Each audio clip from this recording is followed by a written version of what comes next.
right, we are headed out to the Central Oregon Desert. Right now we're in some of my favorite country out here. We're going to meet up with some friends, stay the night, and hit the trail first thing in the morning.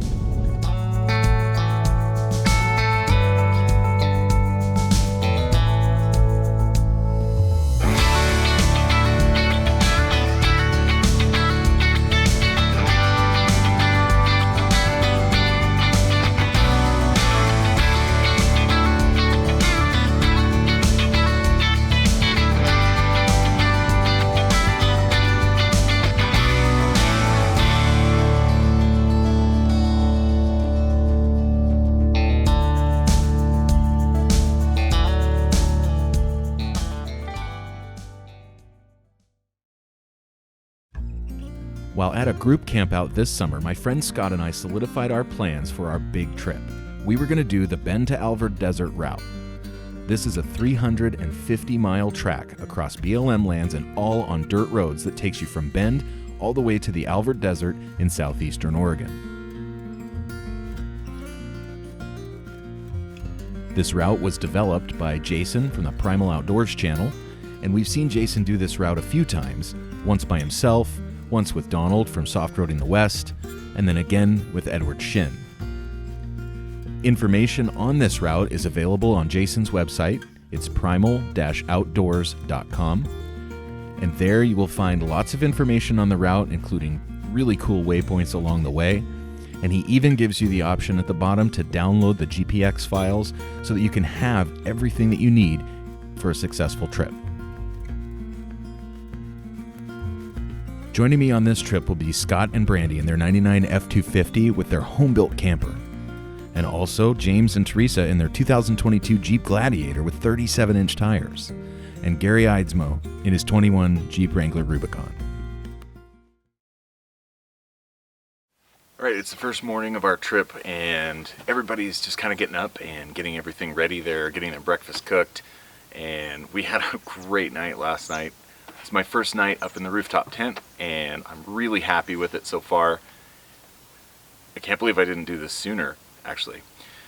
We got a lot of miles to cover today. We're hoping to make the Christmas Valley, the sand dunes, and then find a place to camp for the night.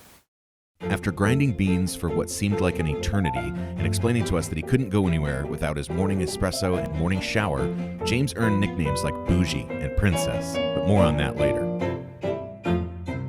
The rest of us drank our inferior French press coffee and then got ready to go because it was time to hit the trail.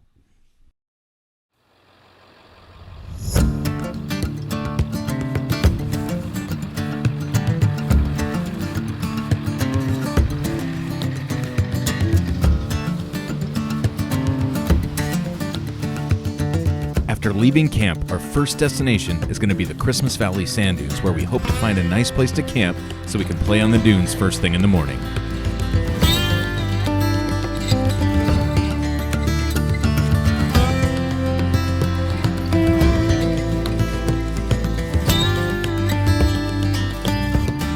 Yeah, it's either Forest Service or Fish and Wildlife behind us there. Going up and checking our camp. These types of trips are always my favorite. When you're covering long distances and traveling in a group, it brings out a whole new level of adventure. For this expedition, Scott is leading the way in his diesel Ford with 35-inch tires, weighing in at 10,000 pounds. We figured if Clifford could do it, the rest of us should have no problems. This was also my first trip out with the rooftop tent, so I was eager to put it through its paces. I figured 3 weeks out in the boondocks, what could go wrong?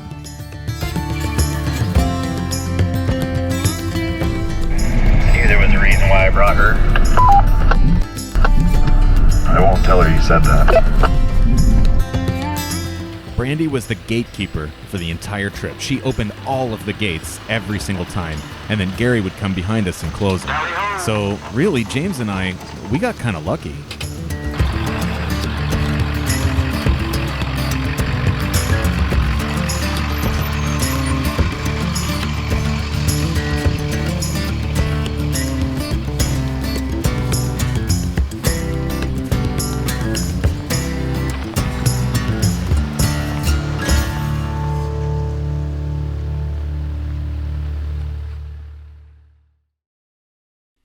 The trail wound through beautiful Central Oregon desert and open rangeland.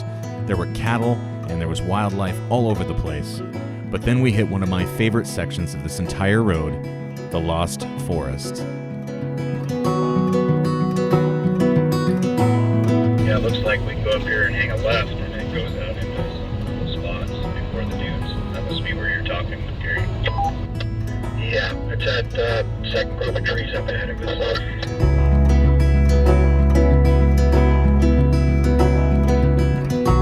We are almost to the Christmas Valley Sand Dunes. Man, what a blast driving on some of these roads, just out in the backcountry. It's beautiful weather. It's not too hot, but the sun is out and shining. Right now, I think we're all just kind of looking forward to not driving anymore. I, for one, am definitely looking forward to pulling into camp and relaxing for a little bit after a long drive.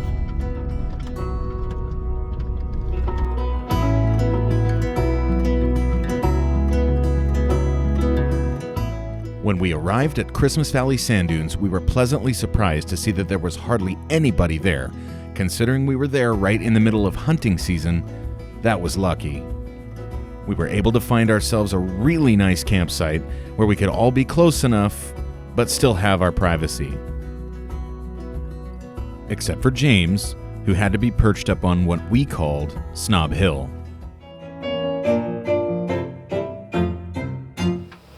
Once we were all settled in camp, it was time to make dinner. Tonight, I was going to make a quick beef stir fry, and I had vacuum packed all of my ingredients beforehand, so it was super easy, much less prep time, and way easier to pack into the fridge.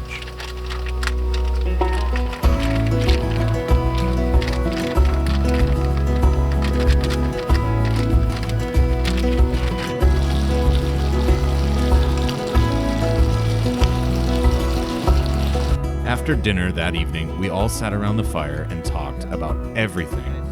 And we talked about what we were going to do tomorrow. Little did we know what would be waiting for us in the morning.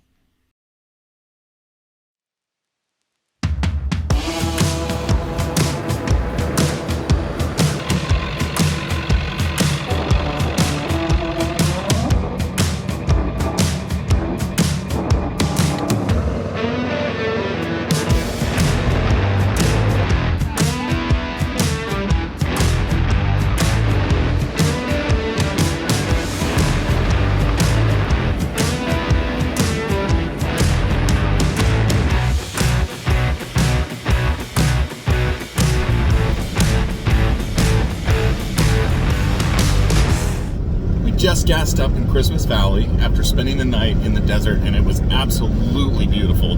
The sunrise this morning was spectacular. We came into town, got a little bit of fuel, and got some supplies, and we are headed back to go play on the dunes. The Christmas Valley Sand Dunes, 11,000 acres, and the largest inland shifting sand dune system in the Pacific Northwest. And you can drive on it. That is, if you have an ATV permit and you don't forget your red flag. So before we went out on the dunes, it became apparent that James forgot his flag. So we got him a new one. James, what's your new flag say? Sand Princess. It's perfect. I love it. Way to go, Sand Princess. Thank you. Once Sand Princess finally had his flag properly affixed to his vehicle, away we went into the sea of sand and sage. The sand on these dunes is different from the sand that you find at the beach, because this is primarily comprised of ash and pumice from the eruption of Mount Mazama, which created Crater Lake over 7,000 years ago. There's just something about driving in this roadless environment on sand that makes you feel like you're boating, and we were really enjoying it. Until Scott got stuck. What happened here, Scott?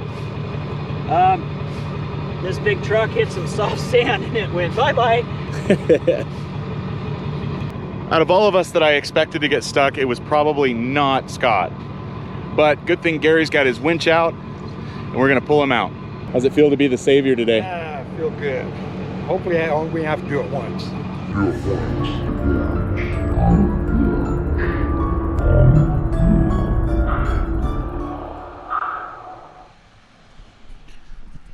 Those words would haunt us the rest of the day.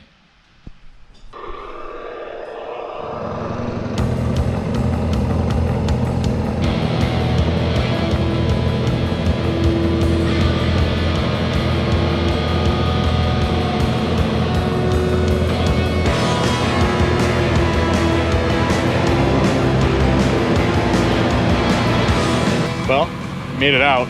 I did. Yeah, And who says a little Jeep couldn't pull out that big 10,000-pound beast? absolutely. With Scott's 10,000-pound truck Clifford safely recovered, and after a lot of hard times given to Scott for being the first one to get stuck, it was time to have some fun.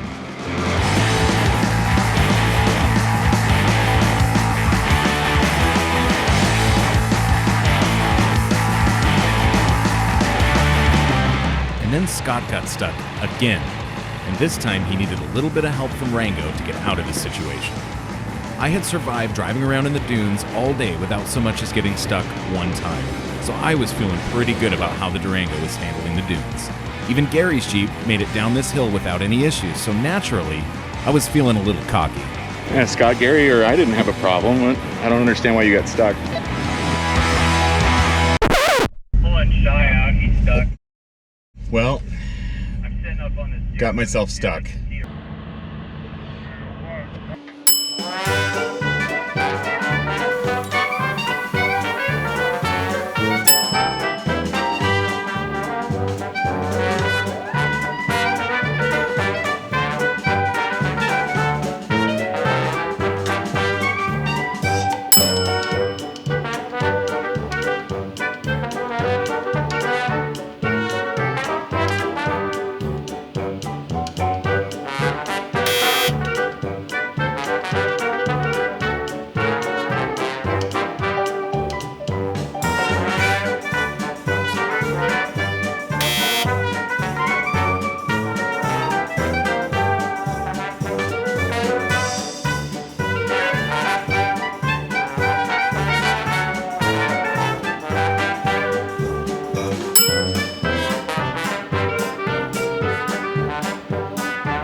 With the Durango safely recovered, we made our way off the dunes, and we were all in high spirits, not at all daunted by the grueling day we had endured. We met back up with James and Theresa, who somehow managed to disappear and miss all of the shenanigans of the day.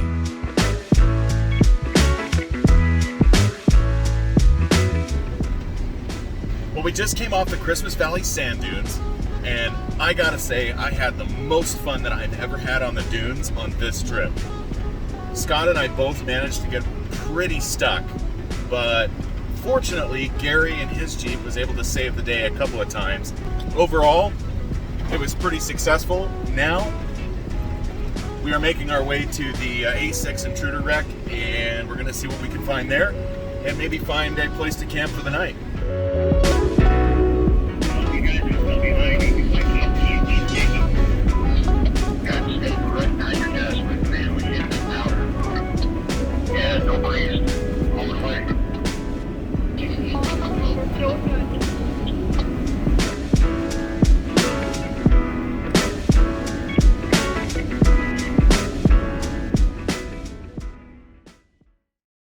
The challenge of the dunes was now behind us, and we made quick time getting to the site of the A6 intruder crash.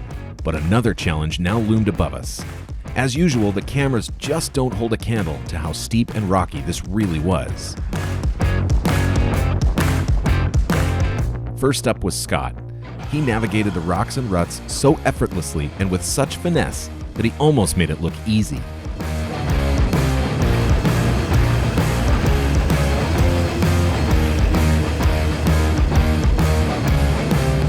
As the rest of us watched from below, Clifford crested the top of the hill in what seemed like no time at all. Then it was my turn. I started up the hill with a hope and a prayer, and I was doing okay, at least for a moment. As I climbed, I lost traction and the rocks and dirt gave way around me. It was like taking 2 steps forward and 1 step back. I was beginning to doubt that I'd make it to the top, but eventually, with a little help from Scott spotting for me, I managed to find the right line, and I found myself up on top of the bluff where I didn't think I'd ever make it. With everybody up on top, it was time to get ready to take a little hike out to the site of the A6 intruder.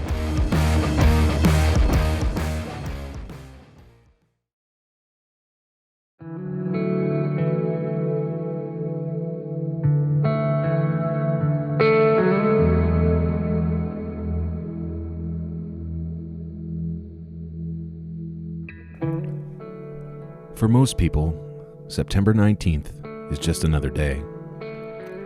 But on that late summer day in 1973, 2 men would don their flight gear for the last time, perform their last pre-flight checks, tell their last jokes, and take off for the last time in their Grumman A6 intruder.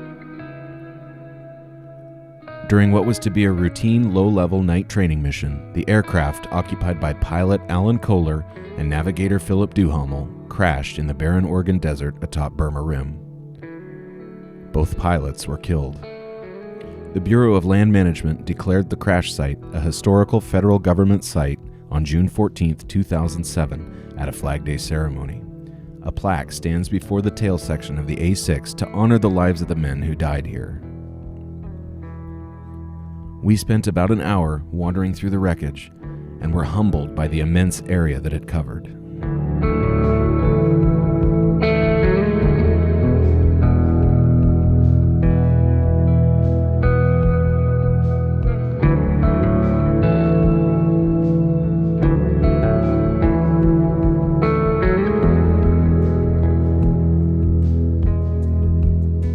So we're walking back from the site of the A6 intruder wreck,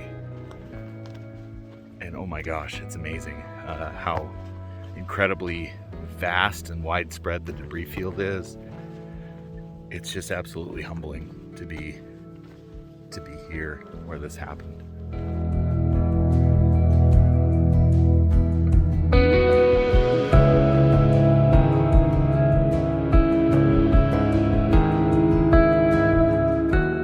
The debris and wreckage from this tragic incident are left undisturbed to stand watch as a silent witness to the service and sacrifice of these men to their country.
That was officially the most off-roading I think I've ever done in the Durango. And it's with that new rooftop tent on the top, so I am extremely top heavy. After all of the excitement of the day, we were all pretty worn out. We stopped at the first flat spot we could find and set up camp for the night. I don't think I even turned on a camera until morning. Be sure to watch the channel in the coming weeks and tune in for part 2 coming soon. Thank you for watching. If you haven't already, please subscribe to the channel, and as always, we'll see you out there.